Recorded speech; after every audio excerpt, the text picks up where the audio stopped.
Powerful witness testimony Tuesday in the trial of a man accused of strangling his pregnant girlfriend in Mount Morris, then setting her house on fire. Matthew Ploti of Malta is charged with the murders of 27-year-old Melissa Lamesh and her unborn child.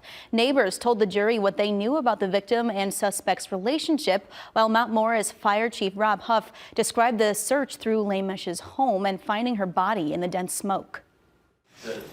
Captain Fletcher entered, firefighter Stewart entered, and firefighter Stalker entered. They advised me that they were entering the structure with 3 personnel, and a short time later they advised me that they had located a victim and they were working on removing the victim from the structure.